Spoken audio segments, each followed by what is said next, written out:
बूढ़ी पिशाचनी बोली, मैं तुमको इस पागल पिशाचनी के एक ऐसी करतूतें बताने जा रही हूँ जिसके बारे में जानकर एक समय पूरा पिशाचनी लोक हिल गया था। वो अमावस की रात उस गांव के लोग कभी नहीं भूल सकते, क्योंकि उस पागल पिशाचनी के काम भाव की हैवानियत ने अपनी साधक के हंसता खेलता परिवार को निगल गया। पृथ्वी पर मिलनसार नामक एक गांव में रोहन नाम का एक लड़का रहता था। रोहन पिशाचनी साधना को करके पिशाचनी सिद्ध हो चुका था। तभी अचानक रोहन को शहर के अस्पताल में क्लर्क की नौकरी लग गई। घर वाले बहुत खुश थे। खुशी में उन्होंने रोहन को एक नई बाइक लेकर दी। रोहन रोज दिन अपनी बाइक से ऑफिस जाने लगा। शहर आधे घंटे की दूरी पर था। रोहन को नौकरी लगे अब कुछ महीने हो गए थे। घर वालों ने रोहन के लिए लड़की देखना चालू कर दिया। ये बात जब रोहन को पता चला तो उसने कहा, अरे माँ, मैं अभी शादी नहीं करना चाहता हूँ। इतनी जल्दी भी क्या है, मुझे और भी अच्छा जॉब मिलेगा तब देखेंगे। अभी मुझे पैसे कमाना है, आपको घुमाना है। रोहन की ये बातें सुनकर उसके माता पिता को बड़ा अच्छा लगा कि उनका लड़का उनके बारे में कम से कम सोचता तो है। नहीं तो आजकल के लड़के अपने माँ बाप को पूछते भी नहीं। रोहन अच्छा लड़का था। पूजा पाठ में रोहन बढ़ चढ़ कर हिस्सा लेता था। एक रात रोहन गहरी नींद में सो रहा था। तभी ये पागल पिशाचनी मस्ती करने रोहन के पास जाकर सो गई, क्योंकि रोहन पिशाचनी साधना के दरमियान इसी पागल पिशाचनी के द्वारा सिद्धि प्राप्त किया था। और रोहन इस पागल पिशाचनी की सिद्धि पाकर इसको तृप्त नहीं कर पाया था और न विसर्जन किया था। रोहन से तृप्त नहीं होने के कारण पागल पिशाचनी उसके इर्द गिर्द हमेशा घूमती रहती थी और रोहन से तृप्त होना चाहती थी, जो पिशाचनी साधना का मूल कार्य है। अगर कोई साधक पिशाचनी साधना में सिद्ध होता है तो उसे पिशाचनी को तृप्त करना अनिवार्य होता है या फिर विसर्जन करना होता है। और जो ये काम नहीं करते हैं उसको रोहन के जैसा ही अंजाम भुगतना पड़ता है। एक बात और है, ये सब करने के बाद भी पिशाचनी से छुटकारा पाना आसान नहीं है। मैं बोला, ठीक है, अब आगे बताओ। मैं इन सब बातों को जानता हूँ, क्योंकि मैं भी इसी पिशाचनी साधना का भूतभोगी बनकर तुम्हारे सामने खड़ा हूँ। बूढ़ी पिशाचनी बोली। रोहन को सोता देख पागल पिशाचनी रोहन के शरीर के साथ खेलने लगी, उसके साथ अश्लील हरकतें करने लगी। पागल पिशाचनी की गंदी हरकत रोहन की नींद को तोड़ दिया। रोहन अचानक नींद से जागकर बिस्तर पर बैठ गया और पागल पिशाचनी को देखकर बोलने लगा, तुम फिर आ गई, चले जाओ मेरे सामने से। मैं तुमको कल ही बोला था कि मैं अभी कुछ दिन तक तुम्हारे साथ ये सब नहीं कर सकता, क्योंकि मैं एक देवी की साधना कर रहा हूँ जिसमें मुझे ब्रह्मचर्य का पालन करना होता है। और अगर मैं तुम्हारे साथ ये सब किया तो मेरा ब्रह्मचर्य टूट जाएगा और मुझे उस देवी की साधना में सिद्धि नहीं मिल पाएगा। तुम चले जाओ मेरे सामने से, मैं तुम्हारे आगे हाथ जोड़ता हूँ। रोहन इन सब बातों को बोले जा रहा था और पागल पिशाचनी उत्तेजित होकर अपने वस्त्र को उतार रही थी। रोहन के सामने पिशाचनी एक कामुक स्त्री के रूप में खड़ी थी, जिसको देखकर कोई भी पुरुष अपनी इच्छा शक्ति को काबू में नहीं कर पाता। पागल पिशाचनी रोहन के सामने खड़ा होकर अपनी कामुक अदा से उसके दिल और दिमाग में काम की भाव को बिखेर रही थी और रोहन अपने ब्रह्मचर्य को पालन करने में पूरी हिम्मत लगाए हुए था। पागल पिशाचनी उत्तेजना के साथ रोहन के गोद में जाकर बैठ गई। तभी रोहन अपनी ब्रह्मचर्य की रक्षा करते हुए एक मंत्र उच्चारण करने लगा। उस मंत्र के प्रभाव से पागल पिशाचनी रोहन को छोड़कर खड़ी हो गई और चिल्लाते हुए बोलने लगी, ये तुम अच्छा नहीं कर रहे हो रोहन, तुमको हमें तृप्त करना ही होगा। तुम जितना देर करोगे अंजाम उतना ही भयानक होगा। पागल पिशाचनी की बातों को सुनकर रोहन बोला, मैं तुझे तृप्त जरूर करूंगा, लेकिन मुझे थोड़ा वक्त चाहिए। मैं तुमको रोज यह समझाने की कोशिश करता हूँ कि मैं एक देवी की साधना में लिप्त हूँ। जिस दिन वो साधना मेरा पूर्ण हो जाएगा उस दिन मैं तुमको अवश्य तृप्त करूंगा। ये मेरा तुमसे वादा है। लेकिन तुम इस बात को समझती ही नहीं हो, और चाहे जो भी हो जाए, जब तक मैं उस देवी की साधना में सिद्धि नहीं पाऊंगा तब तक मैं तेरे साथ ये सब नहीं करूंगा। पागल पिशाचनी रोहन की बातों को सुनकर अपना मुंह गुस्से में लाल करते हुए वहां से चली गई। कुछ दिन के बाद रोहन के परिवार वालों ने फिर से रोहन की शादी करने की बात कर डाली। रोहन को देखने के लिए लड़की वाले आए हुए थे। रिश्तेदारों की खातिरदारी करने में घर का पूरा सदस्य लगा हुआ था। रोहन लड़की वालों के सामने जाने के लिए अपने कमरे में तैयार हो रहा था। तभी बाहर दरवाजे पर रोहन की बहन आवाज लगा रही थी, भैया जल्दी से तैयार होकर बाहर आओ, लड़की वाले तुमको देखने बुला रहे हैं। रोहन अंदर से बोला, ठीक है तुम जाओ, मैं अभी आता हूँ। कुछ देर के बाद रोहन तैयार होकर लड़की वालों से मिलने अपने कमरे से निकलने के लिए दरवाजा खोला। दरवाजा खोलते ही एक अति सुंदर लड़की को दरवाजे पर खड़ी देखकर रोहन चकित हो गया और बोला, कौन हो तुम? तभी वह लड़की बोली, बाहर ही पूछोगे, अंदर बैठने के लिए नहीं बोलोगे।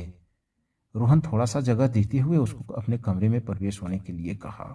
वो लड़की अंदर आते ही दरवाजे को अंदर से बंद कर दी। उस लड़की के इस हरकत को देखकर रोहन बोला, दरवाजे क्यों बंद कर दी तुम, और तुम हो कौन? इतने में वो लड़की रोहन के नजदीक आकर अपना दोनों हाथ उसके कंधे पर रखकर बोलने लगी, तुम जिसको पाने के लिए इतना बंठन कर जा रहे थे वो मैं ही हूं। रोहन उस लड़की के दोनों हाथों को अपने कंधे से हटाते हुए बोला, क्या बोल रही हो तुम? मुझे कुछ समझ में नहीं आ रहा है। तभी लड़की अपने दोनों हाथों से रोहन को बाहों में भरकर जमीन पर पटक दिया और कामुक आवाज की सुरीले अंदाज में अपनी एक उंगली रोहन के चेहरे पर फिराते हुए बोलने लगी, जिस लड़की से तुम्हारी शादी होने वाली है वो लड़की मैं ही हूँ। हम दोनों की शादी तय होने के बाद बहुत दिन लगेंगे शादी होने में, और मैं तुमको देखकर अपने आप को नहीं रोक पा रही हूँ। मुझे तुम्हारे साथ आज ही वो सब कुछ करना है। इसके लिए तुम जो कहोगे वो सब कुछ मैं करने के लिए तैयार हूँ। तुमको जो चाहिए वो सब तुमको मैं दूंगी। रोहन उस लड़की की हरकतों को देखकर स्तब्ध था कि मुझे एक ऐसी लड़की से शादी करनी होगी जो शादी से पहले ही मेरे बच्चे की माँ बनना चाहती हो। तभी रोहन बोला, ठीक है, मैं भी यही चाहता हूँ, लेकिन इस प्रकार जमीन पर? वो देखो सामने बिस्तर लगा हुआ है, चलो वहां पर। रोहन जमीन पर से उठते हुए बोला, लेकिन हमें देखने तो सिर्फ तुम्हारे घर के पुरुष लोग आने वाले थे। तुम लड़की हो और अपने दूल्हे को देखने खुद चली आई, और वो भी दूल्हे के कमरे में पहुंच गई, और शादी से पहले ही तुम ये सब करना चाहती हो। लेकिन मेरी एक मजबूरी को तुम्हें सुनना होगा, क्योंकि मैं इस मजबूरी के सामने विवश होने के कारण मैं तुम्हारे साथ इस वक्त ये सब नहीं कर सकता। लेकिन मैं भी ठान चुका हूँ कि शादी मैं तुम्ही से करूंगा, और तुम्हारा भी फर्ज बनता है कि तुम अपने पति के मजबूरी को समझो। मैं कुछ दिन के लिए एक देवी की साधना कर रहा हूँ, और उस साधना में ब्रह्मचर्य का पालन करना होता है। अगर मैं तुम्हारे साथ ये सब किया तो मेरा ब्रह्मचर्य टूट जाएगा और मेरी साधना भंग हो जाएगी। इतने में दरवाजे के बाहर से रोहन की बहन ने फिर आवाज लगाई, भैया अकेले में क्या बड़बड़ा रहे हो? जल्दी आओ, लड़की वाले तुमको देखने के लिए बुला रहे हैं। रोहन अपनी बहन की आवाज को सुनकर बोला, तुम अब जाओ, मैं तुम्हारे साथ कुछ दिन तक ये सब नहीं कर सकता। इतना बोलकर रोहन अपने कमरे से बाहर निकल गया और धीरे धीरे आराम से चलते हुए लड़की वालों के समक्ष जाकर बैठ गया। लड़की वाले एक एक करके रोहन से कुछ प्रश्न पूछ रहे थे।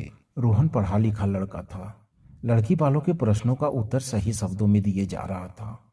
तभी अचानक रोहन की बहन लड़की वालों के नजदीक आकर बोली, भैया आपके कमरे में कोई है, और उस कमरे से अजीब तरह की आवाजें आ रही है। अपनी बहन की बातों को सुनकर रोहन बोला, अरे कुछ नहीं, दूर से आई है, थक गई होगी बेचारी, उनको वहीं पर चाय पानी ले जाकर दे दो। रोहन के मुख से इस बात को सुनकर उसकी बहन उस कमरे में चाय पहुंचाने चली गई। इधर रोहन लड़की वालों से बातचीत करने लगा। कुछ देर बाद अचानक रोहन की बहन का चीख पूरे मकान को हिला दिया। उस मकान में मौजूद सभी लोग दौड़ते हुए उस दरवाजे पर पहुंच गए। दरवाजा अंदर से बंद था। रोहन दरवाजा खोलने को बोल रहा था, लेकिन अंदर से कोई भी दरवाजा नहीं खोल रहा था। सिर्फ रोहन को इस बात का पता था कि कमरे में बिन ब्याही बीवी को चाय देने उसकी बहन गई थी, और अचानक उसकी चीखने की आवाज सुनाई दी। दरवाजा खुलने में देर होने के कारण वहां मौजूद सभी लोग व्याकुल हो रहे थे। तभी रोहन लड़की वालों से बोला, अपनी लड़की से बोलिए दरवाजा खोल दे, क्योंकि आपकी बेटी भी इसी कमरे में है। कुछ देर पहले वो मेरे साथ बदतमीजी कर रही थी, और अब पता नहीं अंदर मेरी बहन के साथ क्या कर रही है। आपको अपनी लड़की को लेकर यहाँ नहीं आना चाहिए था। रोहन के मुंह से इस बात को सुनकर लड़की के पिता बोले, ये आप क्या बोले जा रहे हैं रोहन बाबू? मैं भी कोई ऐरा गैरा खानदान से नहीं हूँ। मेरा खानदान भी उच्च कोटि का है, और अपनी जुबान संभाल कर बात कीजिए। मेरे खानदान की बेटी पिता के पसंद को अपनाती है। मेरी बेटी इस वक्त अपने दहलीज पर एक लेडी टीचर से शिक्षा प्राप्त कर रही है। लड़की के पिता के मुंह से इस बात को सुनकर रोहन के पैरों तले जमीन खिसक गई, और अचानक रोहन उस दरवाजे पर अपने पैरों और हाथों से प्रहार करने लगा। पागलों की तरह अपने शरीर को दरवाजे पर पटकते हुए बोले जा रहा था, ऐ पिशाचनी, तू दरवाजा खोल, छोड़ दे मेरी बहन को, अभी वो बच्ची है, उसको बख्श दे। तू जैसा कहेगी मैं वैसा करने के लिए तैयार हूँ। रोहन की इस बात को सुनकर लड़की वाले दंग हो गए कि आखिर ये क्या हो रहा है। ये लड़का पिशाचनी पिशाचनी क्यों चिल्ला रहा है? क्या इसके कमरे में सचमुच पिशाचनी तो नहीं है? कुछ देर पहले यह बोल रहा था कि मेरी बेटी इसके कमरे में है, कहीं यह पागल तो नहीं हो गया? लेकिन कुछ तो इस कमरे में है। तभी अचानक अंदर से एक भयानक आवाज ने दस्तक दी। उस भयानक आवाज ने कई पड़ोसियों के कान के चदरे को फाड़ दिया। रोहन, जब तक तुम मुझे तृप्त नहीं करोगे तब तक ये दरवाजा तो क्या, इस मकान के कोई भी दरवाजा नहीं खुलेगा। ये आवाज उस पागल पिशाचनी की थी। इस आवाज को सुनकर लड़की वाले दौड़कर घर से बाहर जाने के रास्ते पर लगे दरवाजे को खोलने लगे। वो दरवाजा भी बाहर से बंद था। उस मकान के अंदर सभी लोगों को पागल पिशाचिनी ने कैद कर लिया था। रोहन के मकान से निकली भयानक आवाज को सुनकर पड़ोसी इनके घर के आसपास इकट्ठा होने लगे। तभी एक निडर संवाददाता भी रोहन के मकान के पास आ पहुंचा। उस पत्रकार के साहस ने रोहन के पिता की जान बचा ली।